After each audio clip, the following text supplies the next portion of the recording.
Queridos amigos, irmãos do trecho, irmãos de ordem, irmãos de fé que acompanham o nosso canal, vamos dando sequência aos vídeos que contam as histórias dos ônibus Flecha Azul que passaram aqui pela nossa garagem. Sempre essa perspectiva é importante para a gente poder chegar num resultado final, né? Entendemos exatamente cada carro e o momento que ele chegou. Claro que eu não vou agora aqui falar todos os episódios que já se passaram, mas enfim, falamos do 7171, 6371, 7239, aí o início, né, da caminhada à garagem de peso, que aconteceu com 7145, 6803, a chegada do 6940, 7201 e hoje falando do 6907. Então é só importante entender nesse momento que aí nós já estávamos assim, o 7239 estava na nossa garagem, etc, era o meu xodó ali. 6940 estava nesse momento em algum lugar, que não vou agora me lembrar, ou estava na mecânica, ou estava na funilaria, no seu Hinaldo. 7201 foi aquela passagem assim, né? Tô agora até lembrando, o 6940 estava na funilaria, por quê? Estava lá no seu Hinaldo. Porque foi assim, o filho do seu Hinaldo, que fez contato comigo, me passando, vamos chamar assim, a dica do 6907. Aquela velha história que a gente estava naquele momento que os carros vêm atrás da gente, né? Você não precisa ir atrás dos carros. Ele me passou a dica do 6907. Me passou a dica do 6907 e eu falei, olha, eu tenho interesse em ter outro Flecha aqui, mas eu estou com um carro já na fila para a gente fazer, que é o 7201, né? Era o 7201. Então vai demorar um pouco. Porém, aconteceu aquela situação do 7201 ser vendido sem passar pela reforma. Então rapidamente deu o giro. Com a saída do 7201, então a gente passa a ter condição, ter aporte para poder comprar um outro Flecha. Lucros acertados, etc., do 7201. Partimos para o 6907. O 6907, a história dele era o seguinte, esse carro era ali da região de Ourinhos, não me lembro exatamente a cidade, não. Mas era uma pessoa que trabalhava com confecção, com roupa. E ele fazia meio que ia para uns eventos aí deles, umas feiras de roupa, etc. Nunca ficou muito claro para mim, também não estava muito interessado. E levava a gente no ônibus, etc, e assim por diante. Mas o proprietário era uma daquelas pessoas que ele mesmo não dirigia ônibus, não sabia nem dirigir o ônibus. Então ele tinha um motorista. Veículo visto, etc, tudo acertado. Eles trouxeram o carro aqui para mim. O motorista dele veio dirigindo, trouxe o carro, e aí a boa e velha playlist vai contando a história do carro, né? Vai mostrando para vocês. Quando o carro chega, eu já sabia, lógico, que nós tínhamos aí alguns detalhes estéticos, né, para fazer. Ele tinha um amassado lá na frente, à direita do carro. Tinha uns judiados ali na área dos bagageiros ali, que a gente chama de almofadas, etc. E estava feio de para-choque. O para-choque traseiro, na verdade, era até novo, mas não tinha sido alinhado, tinha que colocar uns parafusos feios. Então a gente tinha que ajeitar tudo isso no carro. Por isso que eu já falei isso em outro momento, né? Para os prestadores de serviço, isso daí era uma alegria, né? Era assim, sai o 6940, já vai encostar o 6907 para a gente fazer. Praticamente para trazer um já levava o outro. Pessoa, né? Super feliz, né? Tratava o professor assim, né? Aí cheguei lá com o 6907, encostei o 6907 para fazer essa parte de funilaria, de acerto das coisas. Com o carro pronto, quando eu volto com ele para cá, para começar, ele tinha aquela dor de cabeça normal desses carros que tinha essa vida de clandestino. Cabine fechando o carro, tinham colocado roda de ferro 22,5 para usar pneu sem câmara. Aí como o carro fica baixo, então aquele carro eles colocaram válvulas para deixar o carro mais alto, né? E o carro, segundo o próprio motorista, ele colocou essas válvulas, o carro não era mais tão macio quanto ele era antigamente. Então tive que levar também na mecânica, lá na parte de ar, de freios, né? Aí acertaram as bolsas traseiras, trocamos os amortecedores, caro, e aí o carro estava pronto para ser pintado. Fizemos a pintura do carro, né? Tínhamos aqui o rapaz que estava trabalhando com a gente, tiramos a cabine, né? Essa pintura no padrão Cometa, normal. Aí aparecem aquelas coisas, né? As coisas que chateiam, assim, né? O carro ficou muito bonito, tudo, né? Rodas de ferro. Ainda assim, comprei um jogo de capinhas de porca para frente, para o carro ficar mais, né? Dar uma levantada. Quando a gente foi colocar a máscara lateral para escrever Flecha Azul 4, etc., realmente ela deu uma entortadinha ali. E não tinha, ficou numa situação que não, para tirar aquela ali ia ter que comprar nova, né? Então a gente falou, vamos manter assim. Mas foi uma coisinha assim, uma embarrigadinha que deu. Pronto. Quando a gente fez um vídeo logo do carro pronto, a primeira coisa que fizeram foi, alguém teve a cara de pausar o vídeo naquele momento que mostrou ali, né? Printar aquilo, né? Usar o frame do vídeo, né? Para já começar a meter o pau. O ônibus feito pelo professor é mal feito, não sei o quê. Difícil, né? Esse ônibus ele tinha um jogo de bancos desses chamados semileito, soft. Realmente, o banco de ônibus mais confortável que eu já me sentei até hoje foi daquele ônibus. Era muito confortável. Atrás ali do motorista tinha essa geladeirinha, essa conservadora, né? Que o pessoal coloca e sempre aparece algum boboca achando que esse tipo de coisa é original do Flecha Azul da Cometa. Não é, né? Isso aí foi colocado no turismo. E ele tinha um número menor de bancos, né?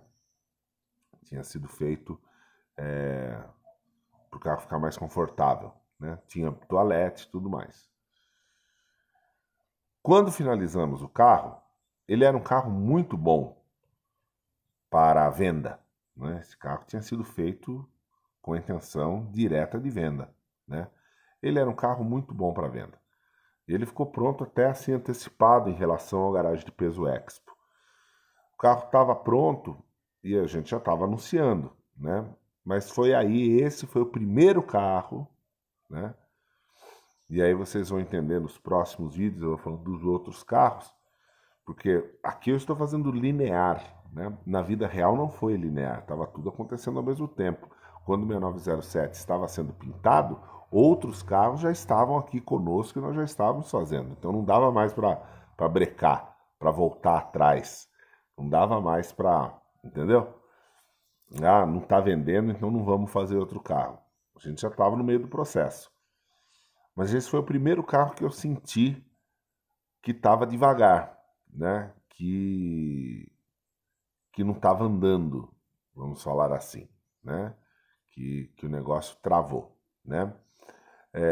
Volto a citar, não sei se falei no começo do vídeo, do 7046, né? Lógico que vocês já viram o vídeo. O 7046, nesse momento, tinha sido o último carro pintado que nós tínhamos vendido, né? Foi em agosto. E o 7201 aconteceu ali dentro desse processo, ainda com o 7046 aqui. Então, já faziam alguns meses que nós não vendíamos nenhum carro. E o 6907 estava prontinho e não aparecia ninguém interessado. Bom, eu sou obrigado aqui, né? Já falei bastante com vocês aí, investidores, etc., né? Mas para a gente começar a entender um pouco mais e para vocês também entenderem a minha perspectiva, a maneira que eu enxergo tudo isso, eu acho que é muito fácil na vida as pessoas colocarem a culpa sempre nos outros, né? Mas eu assumo também que eu devo ter errado, né? No meu, digamos assim, no meu julgamento de quanto o mercado estava reagindo ao ônibus flecha azul. Talvez eu tenha superestimado o mercado, supervalorizado o mercado, achando que tinha mais gente querendo comprar o ônibus flecha azul, mais colecionador querendo comprar ônibus flecha azul do que de fato existe, né? Eu descobri que tem muita gente que quer comprar o ônibus, especialmente flecha azul, mas um número muito expressivo de pessoas querem, na verdade, fazer um motorhome, fazer alguma coisa nesse sentido. Poucas pessoas querem realmente o carro como hobby. Para trabalhar nem se fala, aí não existe mais, né? Isso daí no episódio de Estrelão eu vou falar para vocês, no Estrelão que eu percebi que o que é ainda lidar com esse pessoal que está trabalhando com ônibus. Como o Estrelão ainda tinha gente querendo trabalhar com ele, eu comecei a lidar com outro nicho de mercado, né? O Flash, as pessoas nem chegam aqui, né? Mas quem vem porque quer um carro para passeio. E infelizmente o 6907 encalhou, foi o primeiro carro a encalhar, né? Anunciado num preço de mercado daquele momento, e também um valor que estava sendo levado em conta quanto nós havíamos investido no carro, né? Quanto tinha investido, quem eram os investidores que ao vender aquele carro eu tinha na minha lista que eram as pessoas que deveriam receber naquele momento, por ordem lá que eu tinha. Então tinha tudo isso junto para determinar o preço do carro e a maneira que o carro seria vendido. Então, como eu estou falando para vocês, em cada episódio desse eu vou linearmente falando sobre aquele carro, né? Então, claro que muita coisa foi acontecendo, aconteceu garagem de peso, né? Os outros carros ficaram prontos, né? Compramos e vendemos, não, compramos só outros carros depois desse, não estava vendendo nada. E aí, então, vamos linear com o 6907. 6907, aí, depois dessa pintura, etc., a gente foi fazer uns detalhes de elétrica, tiramos a cabine, colocamos ali o tapa-saia, uma limpeza, né? Manopla da alavanca de câmbio desse carro era boa, não precisava mexer, estava bonita. Então o carro estava, o restante estava bom. E um carro muito bom, tudo. Eu achava ele um pouco xoxo para andar, o 6907. Mas por eu estar muito envolvido, né, com vários flechas. Eu lembro quando eu falei isso para o rapaz que me vendeu, ele se assustou. Nossa, mas eu acho que ele anda tanto. Eu falei, talvez porque você não tenha dirigido outros flechas. Eu tenho outros aqui que andam mais do que ele. Mas está tudo bem. Isso daí é característica peculiar daquele veículo, né? Bom, com a situação dessa maneira que eu estou falando para vocês, o tempo foi passando e ele se tornou um carro parado aqui, né? Em determinado momento, um rapaz quis ver o carro. Eu já estava, daí já era 2022. Eu já estava, naquele momento, eu já estava bem baqueadão, bem chateado. Eu não quis nem receber o cara aqui, precisava mesmo dar uma volta. Saiu até um vídeo, o vídeo que eu falo dando uma voltinha, mantendo o carro em dia, alguma coisa assim, que eu dou uma volta com o carro, paro lá no posto de combustível, etc. Aquele vídeo foi no dia que eu fui mostrar o carro para uma pessoa aqui no centro da cidade. O cara veio até São Roque, eu falei, não, encontro com você na entrada da cidade, você vê o carro lá. Ele viu o carro, em resumo, não se interessou. Vamos fazer o quê? Não se interessou, ficou no ar essa história. Algumas outras pessoas fizeram alguns contatos. Ainda no final de 2021, um rapaz tinha feito contato comigo propondo uma troca numa caminhonete. Eu nunca fui favorável à troca aqui na garagem. Então, na época, eu dei um não taxativo e categórico. Porém, quando ele fez contato de novo, esse mesmo rapaz, senhor, fez contato de novo comigo, não lembro agora se foi março, mais ou menos, de 2022, uns 5 meses depois, digamos, ele volta a falar, pega minha caminhonete na troca. Isso daí, essa história mais ou menos eu já contei naqueles vídeos que eu falo dos investidores, né? Começo do ano 2023 eu fiz aquela sequência de vídeos. Aí eu pensei comigo, né? Esse carro tá parado já há alguns meses, a qualquer momento vai começar a me dar problema de bateria. Eu já não estou mais com condições, vamos dizer, se arriar a bateria de simplesmente ir lá comprar um par de baterias para esse carro, né? Não tenho condição para isso. E isso confirma aquela questão que eu sempre falei, que eu não tinha intenção nenhuma de ficar com esses carros, porque eu tenho noção, né? Isso que é. Eu tenho noção de quanto eu ganho, de como é a minha vida, entendeu? O que eu tenho aqui entendeu? Já é demais até. Então eu não tenho intenção nenhuma de ter mais ônibus e nada disso, entendeu? Para eu ter outro ônibus, eu tenho que vender o que eu tenho aqui, não dá para. E naquele momento a gente estava com aquele monte de ônibus com o intuito de negociar, de garagem de peso, né? Garagem de peso. Então eu pensei comigo, né? Falei, quer saber? Esse ônibus vai me dar mais dor de cabeça do que a caminhonete. O valor da caminhonete na tabela FIPE era exatamente o mesmo do ônibus, que era pedido. O mercado dela tinha gente que pedia até um pouco mais do que a tabela FIPE. A única coisa é que a caminhonete pagava IPVA, né? Então eu falei para ele, se você me entregar a caminhonete com IPVA pago, e você se responsabiliza de vir até aqui, entregar a caminhonete para mim aqui, e você leva o ônibus aqui, ou seja, não tenho gasto de viagem, nada disso, eu faço o negócio. Te mando o vídeo que você quiser, etc. Você também me manda vídeo e fotos da caminhonete. Trocamos vídeos e fotos e ficou no ar que, ao nos encontrarmos, eu vistoriaria a caminhonete e ele vistoriaria o ônibus por conta e risco. Se ou um lado ou o outro não quisesse fazer negócio, não ia fazer. Ele concordou com todos os termos, eu também. Ele veio até aqui, dormiu no hotel aí da cidade. Aí, segunda-feira de manhã, a gente fez essa vistoria de olhar os carros. Aí fizemos efetivamente a vistoria de transferência. Eu fiz a vistoria para ele aqui do ônibus, ele fez a caminhonete no mesmo local. Tava tudo certo, né? Deu tudo certo. Assinei o documento do ônibus, ele assinou o documento da caminhonete.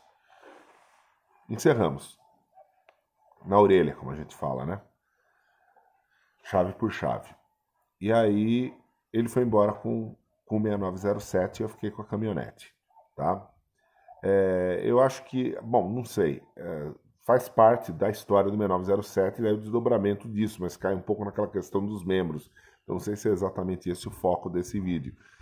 Mas essa caminhonete daí ficou sofrida, também não vendia.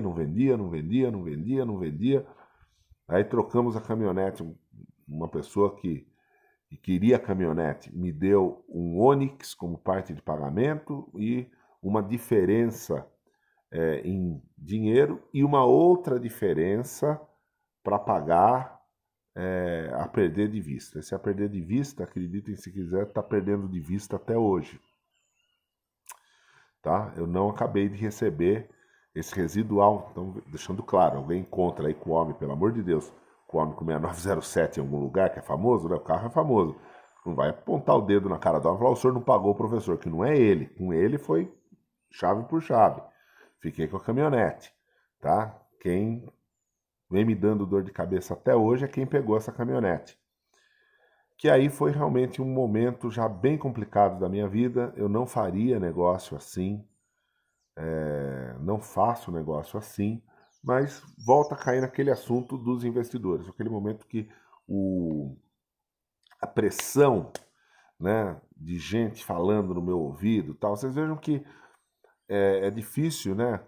Gente falando bobagem de mim, tem gente, né, tem canal aí dedicado a falar mal de mim, tem grupo de Facebook, de WhatsApp dedicado a falar mal do professor. Né? Eu sou obrigado a responder com uma ironia, né? É difícil ser famoso, né? Quando a gente é famoso é isso que acontece, né? Aí eu falo assim, vem aí alguém ainda dizer que eu preciso ser mais humilde. Não é questão de ser humilde, meu Deus do céu. Entendeu? A questão é que eu respondo as coisas à altura que eu escuto. Né? Quando a pessoa fala uma bobagem sem tamanho, sem nem saber o que está falando, ela vai ouvir também uma bobagem na orelha, vai ter que aguentar. Né? Então, quando você escuta bobagens assim, mas você está em paz, você está tranquilo, é uma coisa. Quando você escuta bobagens, mas na verdade você está se sentindo devendo, né? Porque você quer vender aquele carro para sanar esses pagamentos, etc., o negócio fica mais complicado. Você em algum momento termina se afobando, fazendo o negócio de um jeito que não era para fazer. Eu acredito que até a troca do 6907 pela caminhonete ainda seria uma coisa aceitável. E acredito eu que se essa caminhonete tivesse ficado aqui até agora, no final das contas ela terminaria sendo vendida. Mas não ficou, eu precisava de um pouco de liquidez, um pouco de dinheiro para pagar já alguns tais investidores. Eu consegui pagar essas pessoas. Com aquele Onix foi vendido, eu também paguei outras pessoas. Né? A história da parte desses pagamentos foi lá nos vídeos dos investidores. Quem quer saber um detalhe, vai lá. São os vídeos do começo do ano de 2023. E esse residual que ficou, que até hoje eu não recebi, ainda ficaram realmente 2 investidores, ficaram atrelados a isso e a gente está batalhando junto aí para conseguir acabar de receber e acabar de fazer o pagamento para essas pessoas. Não é fácil, tá? É um negócio difícil. É um negócio difícil, o valor que ficou também não é tão alto assim, mas é alguma coisa, tá fazendo essa falta e você vai fazer o quê? Entendeu? A gente está fazendo de tudo para ir tentando amigavelmente ir resolvendo, né? Para não ter que tomar alguma atitude mais enérgica, mas a vida foi essa. Então, 6907 foi um carro assim que para garagem de peso, infelizmente, falar que ele deu assim algum resultado positivo, não deu, tá? Ele não deu, pelo contrário, ele deu prejuízo para todos nós. Infelizmente, daqui para frente, os próximos carros que eu for contando a história, as histórias são únicas, cada um com a sua história, mas as finalizações são mais ou menos assim, tá? Mas eu sei que vocês têm essa curiosidade, né? Vocês têm essa curiosidade de saberem dos demais carros. E vamos falar, né? No próximo episódio, o rabo do gato. Nos próximos episódios, nós vamos aí já falar do Estrelão, do 6.500, né? E do 7.100, que foram os carros que vieram na sequência depois do 6907. Tá bom, pessoal?